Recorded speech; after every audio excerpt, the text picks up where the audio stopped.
ஒரு நிமிஷம்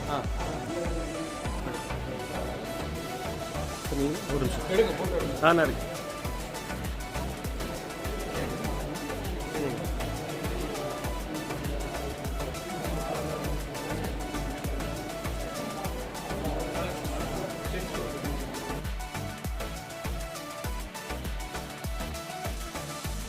பேசி மனமாடி துன்பமிக உழைத்து பிறர் ஆடப் பல செயல்கள் செய்து தரை கூடி கிள பருவம் எய்தி கொடுங்குற்று கிரைய நம்பாத்தின் மாயும் பல வேடிக்கை மனிதரைப் போல் நான் வீழ்வேன் என்று நினைத்தாயோ? நின்னை சில வரங்கள் கேட்பேன், அதை நேரே இன்றெனக்கு தருவாய். எந்த முன்னைய தீயவிய பயன்கள் என்னை மூளாதளித்திருதல் வேண்டும். இனி என்னை புதிய உயிராக்கி எனக்கேதும் துன்பம் வரச் செய்து என்றும் சந்தோஷம் கொண்டிருக்க செய்வார் என்று முண்டாசு கவி பாரதியின் வரிகளோடு இந்த சபையில் இருக்கும் ஆன்றோர்களுக்கும் சான்றோர்களுக்கும் என்னுடைய முதற்கண் வணக்கத்தை தெரிவித்துக் கொள்கிறேன். இந்த புத்தகத்தை எப்படி பிறந்தது என்று ஒரு 4 நிமிடங்கள் எனக்கு சொல் கொடுத்திருக்கிறாங்க. ரொம்ப நன்றி ஐயா. இந்த நிகழ்வுக்கு இந்த புத்தகத்தை வெளியிடுவதற்கு பெரிய வாய்ப்பு கொடுத்த மாவட்ட ஆட்சித்தலைவர் ஐயா அவர்களுக்கும் அவர்களை சார்ந்த குழுவுக்கும் இந்த விழாவை ஒருங்கிணைத்து நடத்தி வருகின்ற அனைத்து நல்லுள்ளங்களுக்கும் என்னுடைய மனமார்ந்த நன்றி. ஒரு அரசு பள்ளி ஆசிரியராக நான் இந்த விழாவில் கலந்திருந்தேன். இந்த விழாவில் கலந்து கொள்வதற்கு இந்த முதல் புத்தகம் என்னுடைய புத்தகம். இது எப்படி வளர்ந்தது என்று ஐயா ஒவ்வொருத்தரும் பேசும்போது உண்மையிலே அது எனக்கு நடந்த நிகழ்வாக தான் நான் நினைச்சேன். ஏன்னா எனக்கு ஒரு பயிற்சிகள் ஆசிரியர்களுக்கு கொடுக்க ஒரு கருத்தாளராக நான் அநேக முறை கலந்து கொண்டிருக்கிறேன். அதுக்காக படிக்க வேண்டும் என்ற ஒரு ஆர்வம் இருந்தது எனக்கு. நான் அறிவியல் ஆசிரியர். ஆனாலும் என்னுடைய மாணவ செல்வங்களுக்கு அறிவியல் கொஞ்சம் எல்லாருக்குமே கசப்பாக தான் இருக்கும். அதுலேயும் சில விஷயங்கள் இந்த தனிம வரிசை அட்டவணைன்னு ஒன்று உண்டு வேதியியல்ல. அதை படிக்கிறதுக்கு பாடங்கள் ரொம்ப கஷ்டப்படுவாங்க. அதை நான் ஒரு பாட்டு வடிவில் கொடுக்க ஆரம்பித்தேன். அதுக்கப்புறம் ரொம்ப சந்தோஷமா இருந்தது. அதுவும் பாட்டுன்னா சாதாரண பாட்டா கொடுத்தா அவனுக்கு புரியாது, அவன் பாஷையில கொடுத்தாதான் புரியும் அப்படின்னு நினைச்சிட்டு தொகுதி இருக்கு, வரிசை இருக்கு, தனிம வரிசை அட்டவணைய பாருங்க. உலோகம் இருக்கு, அலோகம் இருக்கு, தனிம வரிசை அட்டவணைய பாருங்க. எஸ் தொகுதி, பி தொகுதி, டி தொகுதி, எஃப் தொகுதி. தொகுதி இருக்கு, வரிசை இருக்கு, தனிம வரிசை அட்டவணைய பாருங்க. இப்படி கொடுக்கும்போது அந்த பசங்க முகத்துல ரொம்ப சந்தோஷமா இருந்தது. ஆகா, நல்ல ஒரு வழியை கண்டுபிடிச்சிட்டோம். அப்போ இவங்களுக்கு கண்டிப்பா என்னது நிறைய கடினமான ஒரு பாடப்பகுதியை இந்த மாதிரி பாட்டு வடிவில் கொடுக்கலாம் அப்படின்னு சொல்லிட்டு நிறைய கொஞ்சம் அவேர்னஸ் வேற கொடுக்க வேண்டியதெல்லாம் இருந்ததா. அது அதிகாலை எழுந்திடணும் தங்கச்சி, உன் பாடங்களை படிச்சிடு நீ சீக்கிரமா, எப்பவுமே இப்படித்தான் படிக்கணும், அதனால சொல்றேனடி செல்லமே அப்படின்னு அதிகாலை எழுந்து படிச்சா என்னென்ன நன்மைகள் இருக்கும் அப்படின்னு சொல்லிட்டு ஒரு அண்ணன் தங்கச்சிக்கு சொல்ற மாதிரி சில பாடல்களை இந்த மாதிரி வகுப்பறை மிக சிறப்பாக கொரோனாவுக்கு முன்னாடி போயிட்டு இருந்தது. இந்த கொரோனா பிறந்த காலத்துல பாத்தீங்கன்னா ஆசிரியர்கள் எல்லாம் வாட்ஸ்அப்ல பாடம் நடத்திக்கிட்டு இருந்தோம்.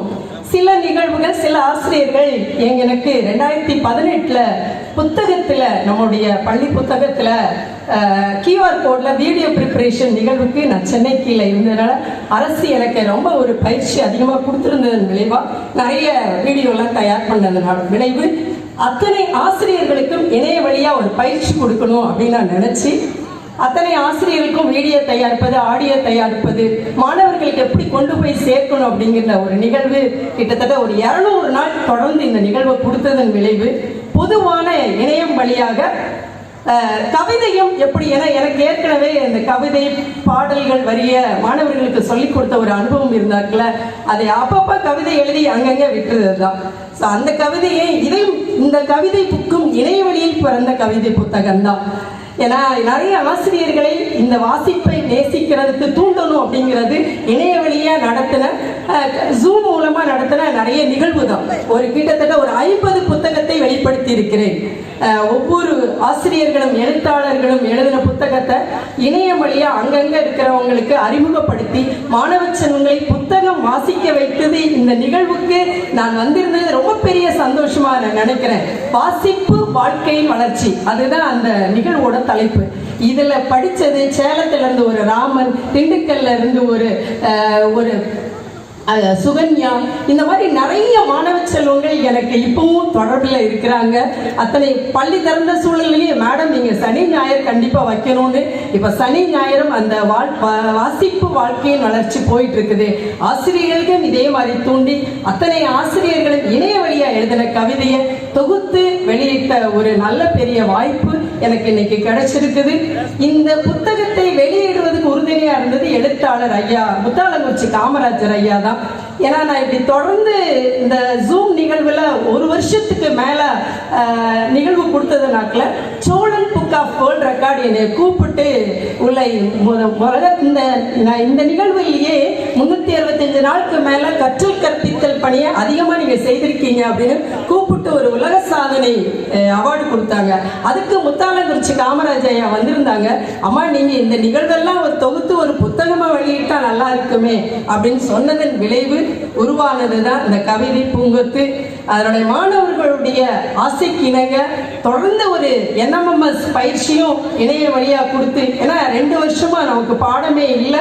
ஆனா இணைய வழியா இணையத்தோட அவேர்னஸ் என்ன, இனி வாசிப்பு எப்படி இருக்கணும், என்னதான் கேம் விளையாண்டாலும் நீங்க படிக்கணும் அப்படிங்கிறதை வலியுறுத்தி ஒரு NMMS காண்டி 26 மணி நேரம் தொடர்ந்து அவர்களுக்கு நேரம் போனது எனக்கு தெரியல. ஒவ்வொருத்தரும் ஒவ்வொரு டவுட் கேட்டுட்டே இருந்தாங்க, அதுக்கு போயிட்டே இருந்துச்சு.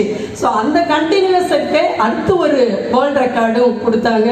ஸோ இந்த மாதிரி மாணவ செல்வங்களுக்காக என்னுடைய நேரத்தை இந்த இணையம் வழியாக ஒதுக்கி இத்தனை செயல்கள் செய்ததுக்கு 2021 தமிழ்நாடு அரசு எனக்கு நல்லாசிரியர் விருது கொடுத்து கௌரவிச்சது எனக்கு பெரிய ஒரு பாக்கியமா நான் நினைச்சேன். ஏன்னா என்னுடைய நேரம் உழைத்த உழைப்பு மிகச் சிறப்பானது.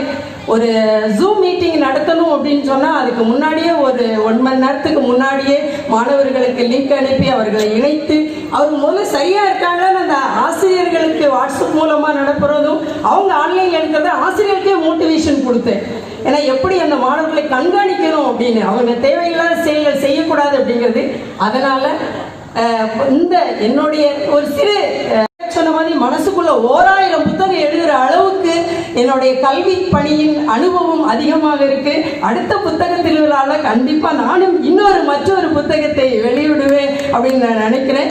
எனக்கு கண்டிப்பா நான் உறுதி எடுத்துக்கிறேன். ஐயா சொன்ன கதை இதுல ஞாபகத்துக்கு வருதுன மாதிரி என் வகுப்புல இப்ப பிரசண்டா 8th ஸ்டாண்டர்ட்ல சைபுல் இஸ்லான்னு ஒரு மாணவன் இருக்கிறான். அவன் 70% அவனுக்கு என்னெல்லாம் கிஃப்டட் சில்ட்ரன்.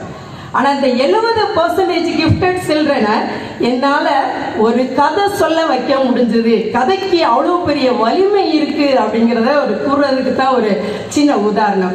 அதனால மாணவ செல்வங்கள் கதைக்கு அடிமைகள், அது யாரா இருந்தாலும் 3 வயது 6 மாத குழந்தையில் இருந்து 60 மைலுக்கு மேல 100 வருஷத்து வரைக்குள்ள கதைகளுக்கு அடிமை அப்படிங்கிறது இந்த நேரத்தில் நான் உணர்த்தினேன். எனக்கு இந்த புத்தகம் வெளியிடவும் இவ்வளவு பெரிய ஒரு ஏற்புரை நிகழ்த்தவும் வாய்ப்பு கொடுத்த அனைத்து நல்லுள்ளங்களுக்கு என்னுடைய மனமார்ந்த நன்றி நன்றி நன்றி.